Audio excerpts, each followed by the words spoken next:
If it's Wednesday, new efforts today to get charges dropped in the Mar-a-Lago classified documents case amid new revelations about Donald Trump's alleged efforts to obstruct justice and a new crazy conspiracy theory about an FBI assassination plot. And the United Nations says it's been forced to halt food deliveries in Rafah due to a lack of supplies and warns that a newly built U.S. aid pier in Gaza may fail. Plus, President Biden ramps up his battle to claw back support with crucial voters heading into November, with new polls showing a rising number of black voters backing former President Trump.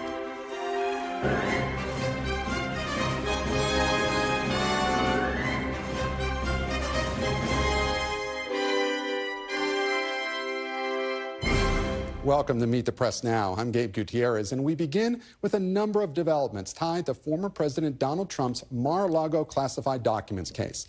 Judge Aileen Cannon just wrapped up a hearing on a motion filed by Mr. Trump's valet and co-defendant Walt Nauta to dismiss the charges against all three defendants, including Mr. Trump. And that comes as we're learning of new evidence of obstruction by Mr. Trump himself, and as the presumptive Republican nominee and his allies are pushing an outlandish conspiracy theory tied to the case, falsely suggesting the FBI's search of Mar-a-Lago was part of an effort by the Biden administration to assassinate Trump. Let's begin with those newly unsealed court records, which are revealing more information about the case against the former president and his co-defendants. Those records include these photos from June of 2022 and appear to show Nauta moving boxes of documents, one of which contained classified markings, out of a storage room at Mar-a-Lago. Also contained in a supporting document unsealed yesterday, new evidence of possible obstruction by Mr. Trump, suggesting he intentionally shielded the movement of documents that coming from cameras at his estate. All of this comes as Mr. Trump, along with his far-right allies in Congress and the media, are wrongly interpreting a line from court filings to suggest the FBI was prepared to assassinate the former president at Mar-a-Lago. This was an attempted assassination attempt on Donald John Trump, or people associated with him. They wanted a gunfight. They had use of deadly force authorized by the director of the FBI and Merrick Garland. The former president himself also posted on social media echoing the conspiracy theory, saying, quote, crooked Joe Biden's DOJ and their illegal and unconstitutional raid of Mar-a-Lago authorized the FBI to use deadly lethal force. The conspiracy theory is tied to the FBI's use of force policy, which is in the department's manual and which it employs for nearly every search warrant.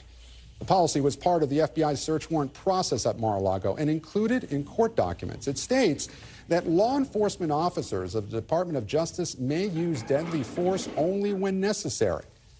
The false claim prompted the FBI to release this statement. The FBI followed standard protocol in this search, as we do for all search warrants, which includes a standard policy statement limiting the use of deadly force. No one ordered additional steps to be taken, and there was no departure from the norm in this matter. It is unclear how hard the former president or his allies will continue to push this conspiracy theory, but we've seen this type of disinformation grow and metastasize before. And on Capitol Hill this morning, Senate Majority Leader Chuck Schumer issued this warning. What Donald Trump said, falsely suggesting his political opponents are out to kill him, is beyond the pale and is the stuff that leads to political violence. And it's despicable for members of Congress to spread Donald Trump's lies. This is how people get killed, how the seeds of political violence are sowed, and how people lose faith in this democracy. Donald Trump has no regard for that.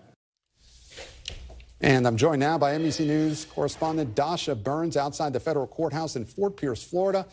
And also with me is NBC News justice reporter Ryan Riley and NBC News chief political analyst Chuck Todd. Thank you all so much for joining us. Dasha, though, I want to start with you. What was the purpose of today's hearing in Florida? Yeah, Gabe, you just laid out so much there. There are a lot of developments in relation to this case. But today, the focus was two motions to dismiss. One that was on the part of Walt Nauta, Trump's body man, and really focused on him. And there, the defense is alleging that when Special Counsel Jack Smith indicted Nauta, he did so with selective and vindictive prosecution, arguing that it was a form of retaliation aimed at punishing Nauta for not fully cooperating with the investigation. Now, this part of the day got a little bit heated, a little testy, when the prosecution that was representing the special counsel's office got up to refute those arguments. He was very passionate, at one point calling those arguments garbage. And at one point in an exchange with Judge Cannon, she had to tell him to calm down. So a lot of fire in the courtroom today. Later in the afternoon, all the hearings are wrapped up at this point, but later this afternoon, there was an argument in the second motion to dismiss that included former President Trump. And there, the defense attorneys for Trump, Nauta, and Carlos de Oliveira were arguing that there was a procedural failure when it comes to this indictment, saying that, quote, in plain language and distinct violations of criminal law, it fails to comprehensively set forth and instead represents a personal and political attack against former President Trump, essentially arguing there's no crime here. This is just political persecution, which, of course, is something we've heard consistently on the campaign trail from former President Trump himself. Prosecutors, of course, refuting that allegation as well, Gabe. So, Dasha, quite a day in the courtroom, as you just laid out. When can we expect Judge Cannon to issue a ruling? We don't know. What I can tell you is that it has been pretty slow going with this case. This week, we were supposed to actually have a trial start date, but she delayed that indefinitely and is really taking each of these pretrial motions, motions to dismiss, motions surrounding certain evidence, taking them one step at a time, really kind of dragging this out. So it's at this point unlikely that we will see a trial until at the very least after November. And we know there are a lot of question marks in relation to what happens after the election, Gabe. So a lot of questions. Dasha, what have we learned from the unsealed documents in this case? What are your biggest takeaways over the last 36 hours or so?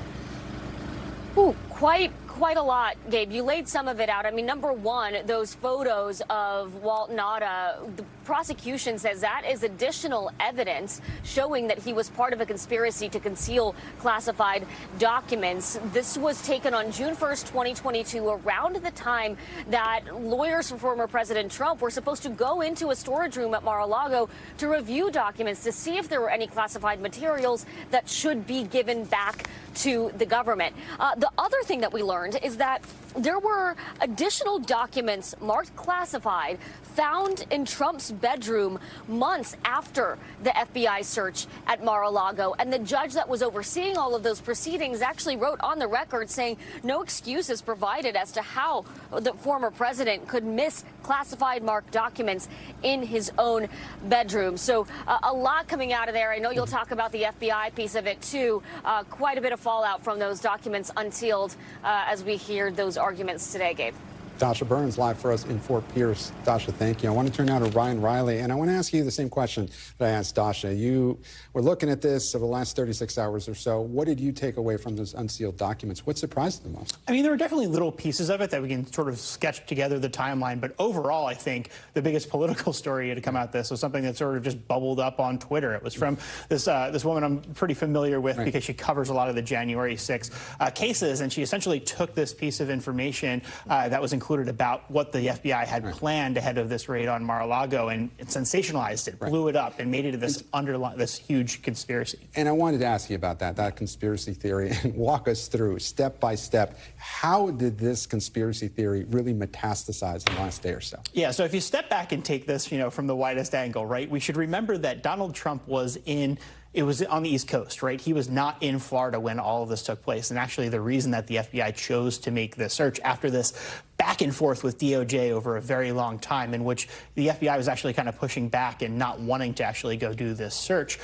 They chose ultimately to do this search at a time when they knew Donald Trump was nowhere near it. So if this is an assassination plot, it's the worst assassination plot in the world. They missed where he was at the very time that they were actually making this search. And these are just really standard documents. And you've even seen some really right-wing former FBI special agents who essentially want to get rid of the FBI even say that this isn't quite really what we're talking about here. It's really a conspiracy theory based off of these just standard documents that the FBI does in every single case, preparing for contingencies. But this was really just like in case that happens. And Ryan, as someone who covers the Justice Department, just lay it out for us. What is the FBI's policy on the use of deadly force? Yeah, so I mean, they try to avoid it as much as humanly possible. It's the last resort, and they have these contingencies. So they'll also have like a map for where the closest hospital is that could handle really, high trauma patients. But really, the overall thing is that they tried to calm the situation down as much as possible. They did do that, reach out to the Secret Service to tell them that they were coming. They really just tried to lower tensions and make this as smooth as possible. And Ryan, really quickly, how unusual is it that the FBI actually issued a statement here? Very unusual, but I think, in this media environment, they're doing little quicker punches, a little bit of pushback to a lot of this misinformation because it bubbles up so quickly. Ryan Riley, thank you so much. I want to turn now to Chuck Todd. Hello, Chuck, great to have you here. When you heard about this conspiracy theory, the last 24 hours, did it surprise you that it kind of went mainstream so quickly? No, I mean, this is the ecosystem that we have now, especially, we really are so fragmented, right, in certain ecosystems. Look, I spend a lot of time in the morning with a whole sorts of newsletters. One of them is called NewsGuard. This is Stephen Brill, who's been trying to clean up journalism for a long time, and they actually did a pretty good forensic study of how did this get to where it got. And this was really as much as they pointed out that this was less a Trump-fueled conspiracy than a Marjorie Taylor Greene, that she was the true supercharger of this. But, Bannon, this is sort of Bannon's M.O. Bannon is a misinformer. It's intentional, right? I don't know whether it's mis or dis is the correct grammatical word to use here, but this is a feature, not a bug, right? It's sort of misdirection constantly. And notice what we're not talking about, that they found more classified documents next to his bed. There you go. Right? It feels like an intentional misdirection on, hey, pay no attention to the actual news. Pay attention to this sort of manufactured news here. It's sort of like, I remember there was an old beer called Keystone, and they used to say, hey, our beer's in specially lined cans. All beers in specially lined cans. But if it's sort of a similar thing here. Chuck, I've been noticing in the last couple of years, I'm sure you have too, how much of a contradiction is here? The Republican Party used to want to bill itself as the party of law and order. Over the last few years, it keeps talking about the deep state. And here, what about going after the FBI's policy of the use of deadly force? Doesn't this go against everything the Republican Party, at least of several years ago, claimed to be? But there is, I mean, this is when it's Donald Trump and Marjorie Taylor Greene. This is not that Republican Party. This is not the point, and the point isn't even to whether you're supporting or not supporting. The point is to win the moment, right? Win this news cycle, whatever it is. Win the day, and in some ways, that's all Donald Trump has been doing. What can he do to create a firestorm today that distracts people from focusing on this over here? Sometimes this is his trial. Sometimes this is some scandal. Sometimes this is a bad poll, but every day, this is, and I kind of think sometimes we all take the bait collectively. Sometimes we're forced to because the FBI has to put out a statement on these things. But this does feel like a story that in some ways we've reported on it more than the actual spreading of the story itself. So, Chuck, I want to turn now to your column from today. The campaign shakeup that Biden needed. Does the president stand to benefit more than Trump with this new debate that was scheduled? Does he stand to benefit more? I don't put it this way. Well, the stakes are higher for the point was he couldn't afford to wait till September. You cannot. The summer is gone already. The two conventions aren't a place to move message for voters that you need. And the Olympics are the Olympics. Right. And I think this Olympics in particular, because it's Paris, I think Americans are really going to be focused on it. It's going to be a tonic of a distraction. Like, we're going to be excited about it. And I don't just say that because I work here. I really mean it. I think we're desperate to feel unified, and this will be a moment for that. He couldn't afford to wait till Labor Day to do this. And, he has to at least, and if it's really bad, he has more time. Right? Okay. He has more time to recover. But I do think the likely outcome is the country looks at this and goes, ugh. Yeah. and that this ends up being a shockingly good moment for a guy named Robert F. Kennedy Jr.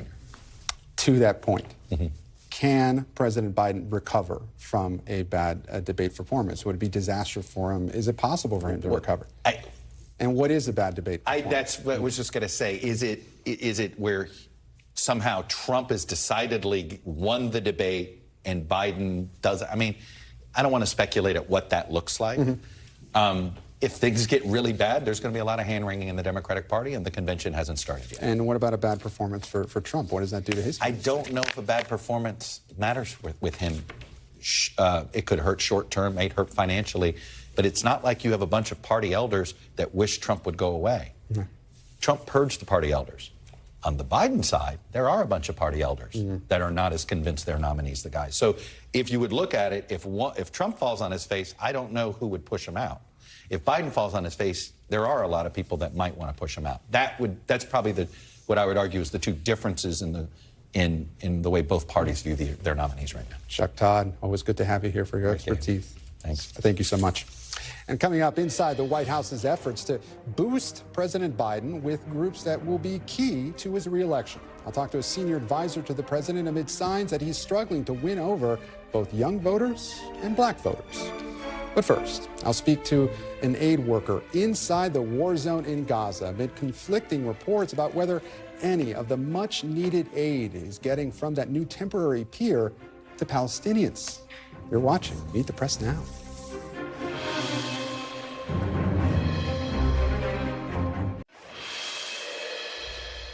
Welcome back. We turn to new criticism and scrutiny facing Israel more than 7 months into the war. In a historic move, the leaders of Spain, Ireland, and Norway announced plans to formally recognize an independent Palestinian state. While the move is largely symbolic, Israeli Prime Minister Benjamin Netanyahu slammed the announcements, calling them a reward for terrorism. The White House was also critical of the decision by its European partners, while simultaneously raising concerns about Israel's growing diplomatic isolation. Each country is entitled to make its own determinations, but the U.S. position on this is clear. President Biden, as I just said, has been on the record supporting a two-state solution. He has been equally emphatic on the record that that two-state solution should be brought about through direct negotiations through the parties, not through unilateral recognitions. We certainly have seen a growing chorus of voices, including voices that had previously been in support of Israel, drift in another direction. That is of concern to us because we do not believe that that contributes to Israel's long-term security or vitality. Meanwhile, on the ground in Gaza, the humanitarian situation is growing more dire.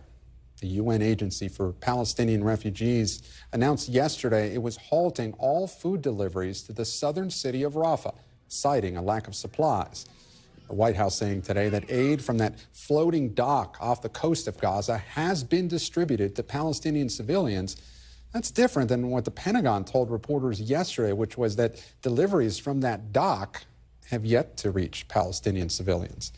So joining me now is NBC News Pentagon correspondent Courtney Kube. Courtney, what do you make of that seeming disconnect within the administration about the status of that aid from the pier? And what are some of the holdups that has delayed getting that aid to Palestinian civilians?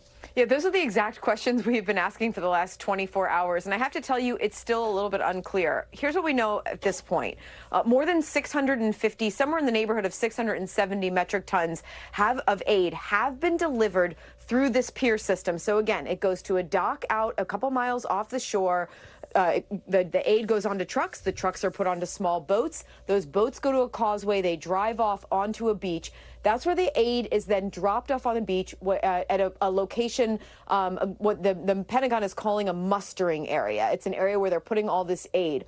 Well, that's where it gets a little bit unclear exactly where this aid is going, Gabe. So NGOs, aid groups are supposed to pick up the aid there and take it to their warehouses. Now, as of yesterday, as you said, we were told that despite the fact that some of these groups had been able to get some of the aid, they had not been able to distribute it to Palestinian civilians in the area. We are now told that at least some of the aid has made its way to the warehouses and maybe some has been distributed. But again, we don't have a lot of fidelity on it. The reason that this is such a difficult situation to unpack from standing here at the Pentagon, Gabe, is the fact that it is these private groups, in some cases it's the World Food Program, groups who are doing this distribution in a dangerous environment. We know of at least one case where one of the convoys was raided, where there were some individuals who were able to loot some of the aid off of a convoy or at a warehouse. Again, that's also not very clear. But we just don't have a lot of fidelity of exactly how much of that massive amount of aid, more than 670 metric tons, have actually made its way to the civilians there who are so in need. And Courtney, you just touched on this, but those reports that crowds of civilians are intercepting aid trucks on their transportation routes inside Gaza. How often is that happening? How much does that complicate the distribution efforts? See, and that's another thing that's also really difficult for us to discern. At this point, we have officials who are telling us, who are aware of at least one case where that has happened. But beyond that, they're looking into the possibility of others, but we just don't have a lot of fidelity. We're asking the questions here. But again, the fact that the aid that is turned over at the beach, at that area, to these other groups, the U.S. military just doesn't have a whole lot of fidelity. They're trying to get answers, and so are we. The one thing that we can say now is we are being told by U.S. officials here, and as you mentioned, Jake Sullivan said from the podium that at least some aid today they believe has made its way to civilians. We just don't know how much yet. Courtney Kube, thank you. And joining me now is Hisham Mhanna, a spokesperson for the International Committee of the Red Cross, who is inside Gaza. Thank you so much for joining us. And Hisham, you were just in Rafah, where the UN now estimates more than 800,000 people have evacuated. What did you see there while you were on the ground? Good evening, Gabe, and thank you for having me. The situation deteriorates by the hour across the Gaza Strip, particularly in the Rafah governorate, where hundreds of thousands of people had to flee after evacuation orders were issued by the Israeli authorities on May the 6th. I could see many families walking on foot for long miles and carrying their children and whatever they could carry from their belongings. Others could afford to, hire a cart dragged by donkeys or other means of transportation or vehicles. People are headed to areas without clear destination. The areas they were instructed to move to are empty, sanded areas without proper infrastructure, with no adequate access to healthcare, clean water, drinking water, adequate or sufficient amounts of food, and definitely no guarantees for safety or security. Mm-hmm. So they have moved from living in tents or makeshift tents to other areas that are even less equipped to inhabit their families and their babies there. Such a difficult situation. Hisham, the White House said today that aid from the pier is getting to civilians. Now, that's different from what the Pentagon said yesterday. What are you seeing on the ground? The International Committee of the Red Cross, the ICRC, welcomes any effort from anyone who would help or lead to alleviating the suffering of the civilians in Gaza Strip. We witnessed, amount of aid coming through the pier over the past few days. However, it cannot be sufficient, cannot fulfill the needs of almost 2 million people across the Gaza Strip, and it cannot replace the most efficient mean of transporting aid, which is land transport. There is the Rafah crossing that used to be the main gateway, not only for trucks loaded with humanitarian aid entering Gaza, but also for humanitarian teams, including surgeons and nurses who should be working now from, the few remaining hospitals that are functional. And also, it used to be the exit way for thousands of patients and injured people entitled to receive medical health care abroad. Now, this has been closed for closely 3 weeks now due to the military operation in Rafah. And there's a significant decrease in the amount of aid comparing to what used to enter Gaza before the start of the military operation. And Hisham, I want to be clear here. So the UN says that it is halting food deliveries in Rafah because it's run out of supplies. What specifically is the status of the Red Cross's supplies? Do you have enough? You said you need more aid, but do you have at least enough to get a little bit through? Well, I can give you an example of one of the humanitarian activities the ICRC implements in Gaza. which is supporting community kitchen centers, distributing thousands of hot meals for thousands of families on daily basis. Our target was 50,000 meals on daily basis. Unfortunately, it decreased to only 10,000 because we were not able to access areas where the majority of the population now is existing, including in Rafah and Khan Yunis. We're trying to do our best and try to overcome the challenges. However, we are still also short on other supplies like fuel, which is urgently needed not only to maintain such activity, but also to maintain the entire humanitarian operation going. We have recently established a field hospital in Rafah, in southwest Rafah, and it consumes an average of 600 liters per day of fuel.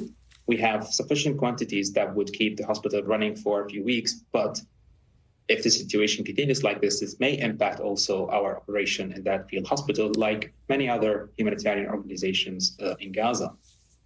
And Hisham, the International Criminal Court is accusing top Israeli and Hamas officials of war crimes and crimes against humanity. Do those accusations align with what you've seen on the ground in Gaza? Well, this is not a matter of specialty of the International Committee of the Red Cross. We have an ongoing bilateral dialogue with both parties to the conflict, including the Israeli authorities. And behind the closed doors, we discuss any issues that we witness on the ground, not only during this conflict, but historically. And this is a way that the ICRC pursues in its dialogue with parties to the conflict around the globe historically, which gives the ICRC the trust and the access that no one else can enjoy, especially for those deprived of freedom or detainees or prisoners of war. And Hisham, I want to talk about the hostages as well. We've been speaking so much about the aid, which is incredibly important. But back in November, as part of the temporary ceasefire, the Red Cross was supposed to get access to the hostages being held by Hamas in Gaza. Does the ICRC have any new insight into what conditions those remaining hostages may be in more than 7 months into this war? This is one of the main priorities of the International Committee of the Red Cross, is to ensure that hostages receive the treatment and the healthcare they are entitled to according to the international humanitarian law. The same like for the Palestinian detainees. As a neutral international organization, humanitarian intermediary, the Red Cross does not involve in negotiations that would lead to a political agreement. However, we stand ready to support any political agreement once both parties have the political will to reach one. What the ceasefire deal that lasted for 1 week back in November was a stark example of a success of negotiations that helped reunite families on both sides of the border together. Families on both sides of the border are still suffering. There is a wide open cut wound of separation, and we are more than happy. We are very much ready and urging both parties to do this again as soon as possible, because it's literally life-saving, and it's a human need that this has to come to a closure. Hisham Mhanna, spokesperson for the International Committee of the Red Cross, joining us from inside Gaza. Hisham, thank you so much for your time. Stay safe. Thank you. And after the break, if it's Wednesday, you know what that means. We've got election results in multiple states, including California's special election to fill former House Speaker Kevin McCarthy's seat. You're watching Meet the Press Now. Stay with us.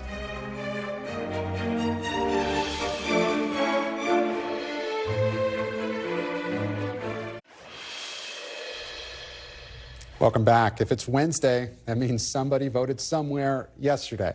Here are the big headlines from Tuesday's elections. Republican Vince Fong won the special election to fill former House Speaker Kevin McCarthy's old House seat in California.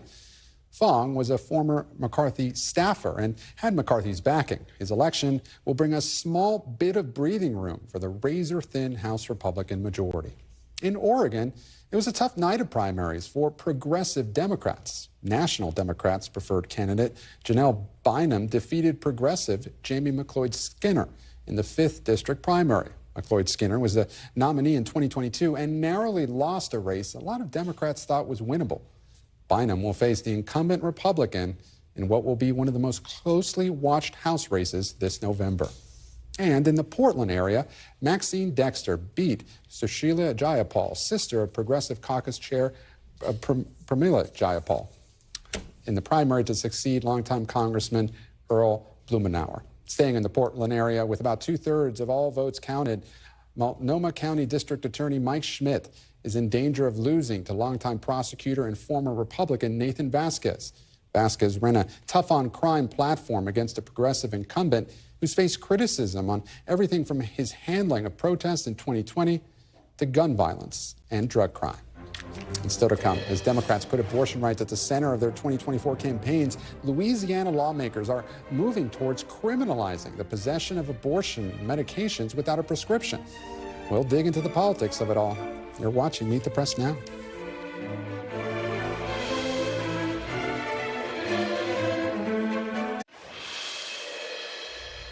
Welcome back. The Louisiana State Senate is set to vote on a bill that would make abortion pills a controlled dangerous substance.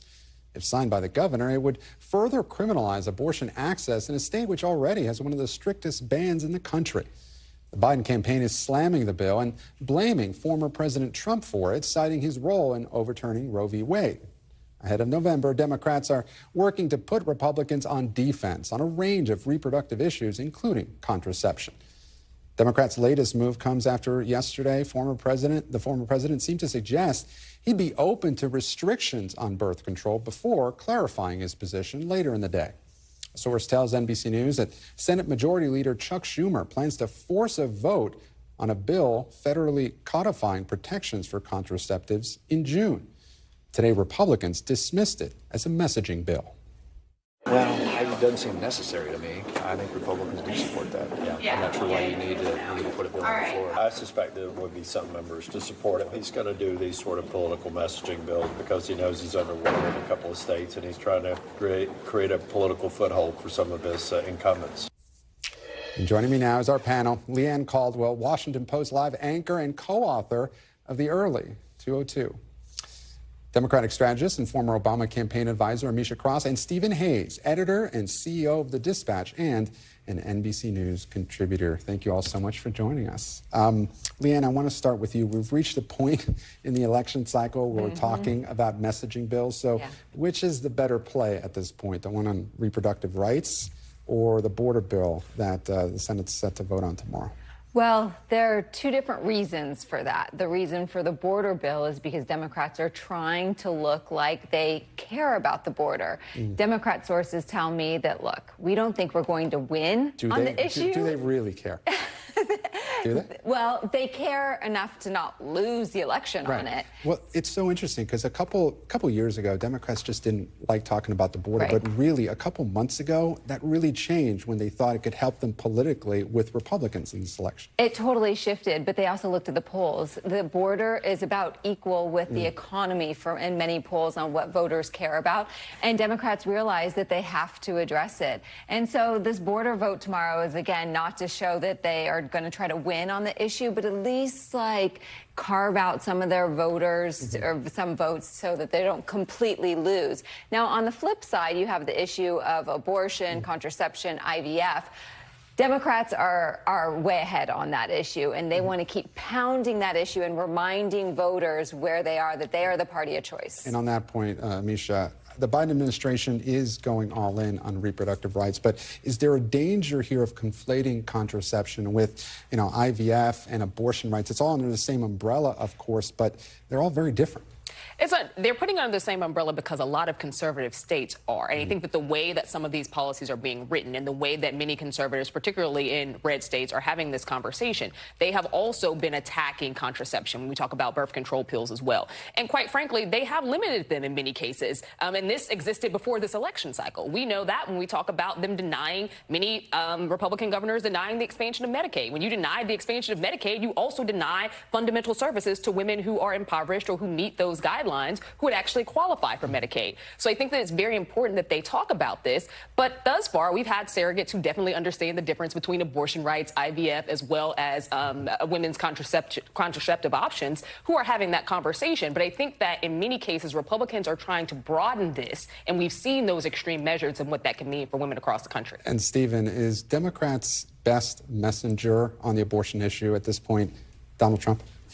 I mean, it's interesting. You know, you mentioned the comment that he said yesterday, and he said, you know, I'm going to have a full contraception policy out in the next couple of weeks. I mean, we've heard this from Donald Trump many times before. There's almost never a policy. Look, I think what Republicans are facing is there is tremendous confusion. There's not a unified message from Republicans at all, and I think that starts at the top. And Donald Trump is a bad message. Right, and you know, Donald Trump has done this several times before. He'll say, oh, he teases ahead a policy announcement. You know, he did that, you know, a couple of months ago. I think I was in Michigan on an immigration event. He said, oh, we'll have my abortion policy in, you know, a week or so. In the Time Magazine interview, he kept saying, oh, I'll do, you know, make another policy announcement, oh, in a week or two. But nothing really seems to be, you know, definite with that when it comes to Donald Trump. Do you think that hurts him at all with any potential voters? I mean, it hasn't hurt him so far. This, look, I think abortion is going to be an issue, immigration is going to be an issue, the economy is certainly going to be an issue, but this is much more likely to be a vibes election. And I think Donald Trump is not, nobody's going to press him. Certainly nobody in the Republican Party is going to press him to lay out a detailed policy agenda. The Republican Party set aside their platform at the convention and said, we're for whatever that guy's for. So they're not going to push him on policy. I think it's up to reporters to push him and try to, when he makes a promise, we should be there asking him, where's your plan? Where's your plan? Well, Leigh Ann, you know, mifepristone is one of 2 major abortion cases before the Supreme Court right now. June is fast approaching. Do you think, you know, could that decision, whatever it is, could that have as much of an impact on this election as Dobbs did, you know, 2 years ago? How much could it shake up this race? Well, it'll be another reminder of the status of these rights, and that these rights for women could be taken away depending on how the court rules, what these state legislatures do. And so this is another instance of just keeping it in the news, front and center of headlines, and that Democrats think is good for them. Right, and Ameshia, on that point, you know, this is an issue that's going to literally be on the ballot in 4 states. Several more say they have signatures needed. Do you really think that this will be the boon that Democrats think it will be, you know, this November? Do you think it will turn out these voters that seem, at least some of them, have lost enthusiasm for President Biden? Women are a very powerful electing bloc in this country. And there are more women voters now than there ever have been, registered and actually active at the polls. Because this is something that affects women across this country, I definitely think that there is no reason to step off the gas now if you are a Democrat or if you are Joe Biden in running for the presidency and having this conversation and putting women's reproductive rights front and center. As someone who has had to take mifepristone before, I have had an abortion. It is a very difficult process to make that decision. It is also one in which I trusted my doctors for my medical condition at the time, and one that I might not even be here today if I wasn't able to make. So I think that for people who are faced with those decisions, having an elected leader tell you that you cannot, based on whatever reason, religious or otherwise, they come up with, or because they just want to be able to, you know, tell you what to do with your body, up to and including criminalizing those doctors, that is a real problem because it puts women's lives at risk. Stephen, I want to talk to you about something that we had brought up earlier in the program, the misinformation from, you know, some Republicans, including Donald Trump, talking about how he claims that President Biden authorized the DOJ to use deadly force on him during that search of Mar-a-Lago. What do you make of that? You know, is this another example of, as I was talking about with Chuck Todd earlier, you know, the Republican Party just this mushrooming misinformation just within a 24-hour period? What do you make of it? Yeah, I mean, it's really troubling. I mean, especially if you follow the way that the story became a bigger story. It was a pretty well-known conspiracy theorist on the right, got the documents, mischaracterized what they said, stripped them of context, and the next thing you know, you had the House Republicans on the Judiciary Committee retweeting it. You had other Republican members of Congress retweeting it, and then it sort of took on a life of its own. And when some actual reporting came in and said, well, this is actually standard operating procedure, this is language that is routine in FBI operations briefs, it didn't matter to them, so they doubled and tripled down and said this is about assassinating Donald Trump. My concern about this is much less to do with the election itself and much more to do with the people who are receiving this message and believe it and believe it. And what that means for us in a post-election period is scary. And we're running low on time, but on that point of who's receiving this message, I want to read some reporting from The Atlantic about how young voters in particular view the former president. If we can put that up. They view Donald Trump as an entertaining character. They don't know much about his agenda, but they're gravitating towards him not because of their political beliefs, but out of sheer curiosity.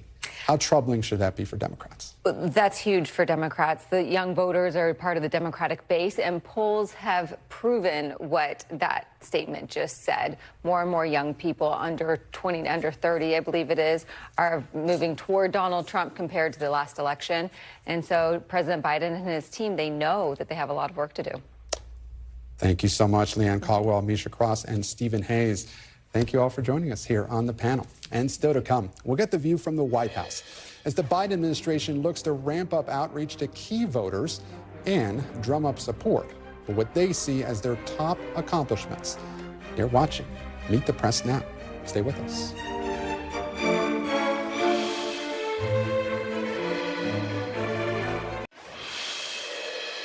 I'm here tonight to say the nation also needs all of you, and I mean that sincerely. You matter. You matter. Let's be clear. Because of your vote, it's the only reason I'm standing here as President of the United States of America, period. Welcome back. That was President Biden over the weekend speaking at an NAACP dinner in Michigan, and his analysis about black voters in 2020 is spot on. President Biden was the choice of 87% of black voters in the 2020 exit poll, propelling him to victory in battleground states like Michigan, Georgia, and Pennsylvania. But this time around, it appears that support is wavering. President Biden's support was at just 71% among black voters in our most recent NBC News poll, and that is down 17 points from those 2020 exits. And he's been even lower in some recent battleground polls. President Biden's speech to the NAACP was part of a weekend of events targeting black voters in Michigan and Georgia, as President Biden aims to solidify the support of his 2020 coalition. And joining me now is White House Senior Advisor Steve Benjamin. He serves as the White House Director of Public Engagement. Steve, thanks so much for joining us. Now, let's get right to it. President Biden spent the weekend talking to black voters in a couple of battleground states, and recent polling has Trump winning more than 20% of the black vote in battleground states. That's about double what he got across the board in 2020. Black voters were a key part of President Biden's coalition in 2020. So why does it appear he's losing support now? Well, Gabe, I'm not going to talk about the election. That's not what I do, and honestly, I don't really follow polling. I know on election days people vote, and they obviously will have their say there. I will tell you this, just anecdotally, from my vantage point here as Director of the Office of Public Engagement. I get out to the communities, usually 2 cities every single week. I listen closely to people. I'm a big believer that, God gave you 2 ears and 1 mouth for a reason. You're supposed to listen twice as much as you talk. And just being on the ground with the president in Georgia and Michigan this weekend, significant, excited support, looking at the president's record, not what he says, not bombast or bluster, but looking at the president's record of achievement, record unemployment all across this country, under 4% for 27 months running, a record low unemployment in the black community, 15 million new jobs. He announced just this past week $16 billion of historically black colleges and universities, a record as well. And then obviously what we're here to talk about today, 200 judges appointed under President Biden's watch. Of that, 64% of them women, 62% of them diverse candidates, including obviously at the top of the list, Ketanji Brown Jackson as Associate Justice of the United States Supreme Court, and more African-American women appointed to the bench than every president in the history of the country combined. Those are accomplishments that redound and resound with the people across this country, and certainly with African-American voters, and which I believe they'll be thinking about later in this year. I'll let the campaign handle that. We'll talk about the issues relevant to the White House right now. And Steve, I will get to the judges, and I know the White House is touting that number, but I do want to point something out there. You said you don't look at polls. Well, just today, your colleague, White House Communications Director Ben LeBolt, he did share a poll that had the president in Nevada tied with his opponent. So do you care only about polls that show you doing well? All right. I'm not sure I heard the last part of your question. I will tell you this, that I've spent time in Milwaukee, Detroit, Chicago, and New Mexico, and Texas, and Atlanta just in the last few weeks alone. The president's record is sound. It's thoughtful. The proof is in the pudding. You think about his work bringing the country back from the greatest pandemic since 1918, the greatest economic disruption since 1929, and the greatest social unrest since 1968 after the murder of George Floyd. He has led the country back to an economic renaissance. And I believe that as people get closer to November, that's what they pay attention to. And I appreciate the constant questioning about the election, but it's not my job to talk about elections. Right. So we're going to move on to something else right now. How about that? I got you, Steve. Well, just one thing. Right. The end of my previous question, which you said you didn't hear, was, do you only care about polls that show you doing well? No, I think I was clear, and I told you I don't care about polls at all. I don't read polls. Okay. But let's keep on moving. So, Steve, young voters are another key group for President Biden. Many of them were just kids when Trump was elected, or when Charlottesville happened, or when he responded to COVID. So some voters were just 10 years old when Trump became president. So how do you reach young voters who just don't have much of a memory of the Trump era? Well, I'll tell you, I spend a lot of time with young people, and have two amazing young people in my household, a 19-year-old rising college sophomore and a high school senior who's destined, I'm convinced, to maybe be president someday, as much as she loves politics and public service. You know, the world in which we live is very different now, in which people are receiving news in very different ways, and sometimes it's good news, sometimes it's bad news, sometimes algorithms decide what young people look at. I will tell you that when you invest time in listening very closely to young people, as I did on the president's behalf at Morehouse just 2 Fridays ago, listen closely not just to their concerns, but their hopes and dreams, and you narrowly tailor a message that goes directly to them, it hits. That's why the president's speech at Morehouse was such a huge success this past Sunday. And with that type of thoughtfulness and approach, and yes, taking into account the way in which we communicate with people, as we do in our office every single day, we'll connect with young people. I do have a youth liaison in our office who does it every single day, and we'll keep on pushing there. And Steve, I know you're the director of public engagement, so has there been any new outreach to Arab American voters in Michigan, for example? Sure. We are constantly, obviously, since you're obviously not as familiar with the work that our office does, we have the Office of Public Engagement. We work very closely with constituencies all across civil society every single day.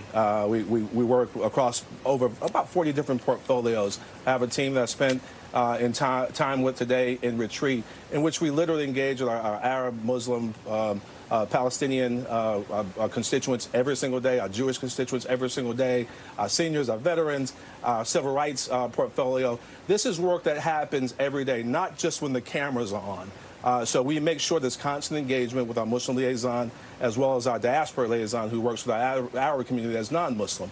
So it happens every day, Gabe, and love to have you come over someday and actually see the work being done, and maybe not following what some folks might be saying out in other communities. Well, Steve, for the record, I've been to Michigan multiple times, and I do know that the White House does reach out to many different communities. But I do want to ask you that question that we were talking about earlier about the judges, that milestone, 200 federal judges, that have been confirmed by the Biden administration. If the president wins a second term, the odds of Democrats maintaining control of the Senate are looking tenuous. So is there a push within the administration to really leave no seats open by the end of this term? Well, no. The president has worked very carefully and closely in a bipartisan way with Republican senators and Democratic senators from across the country to make sure we put highly qualified, impartial, and fair judges on the bench. And that's why he's been able to reach this milestone apace, dedicated to making sure that a diverse group of candidates from all across the country focus on independence and freedom and liberty, on the major issues that are affecting our communities every single day, from the women's bodily autonomy and protecting their right to make their own health care choices, or protecting the sacrosanct right to the franchise, the right to vote, or even protecting the rights of men and women to organize labor unions. We have pushed hard, and as a result of the president's leadership, we've reached this milestone. We just will keep on moving. We're going to keep on moving, and hope and pray that the president has the opportunity to do it again for another 4 years and continue to break records and making sure that we have a bench that not only recognizes the ethnic diversity of this country, but also the professional diversity of making sure we have more civil rights lawyers, more public defenders, more people with diverse backgrounds. We have a number of those who have military service. It's important to the president, and we're going to continue working across the aisle, regardless of who's in control of the Senate, to make that happen. Stephen Benjamin, White House Director of Public Engagement. We really appreciate your time. All right, thank you. And we're back tomorrow with more Meet the Press Now. I'm Gabe Gutierrez. The news continues with Hallie Jackson right now.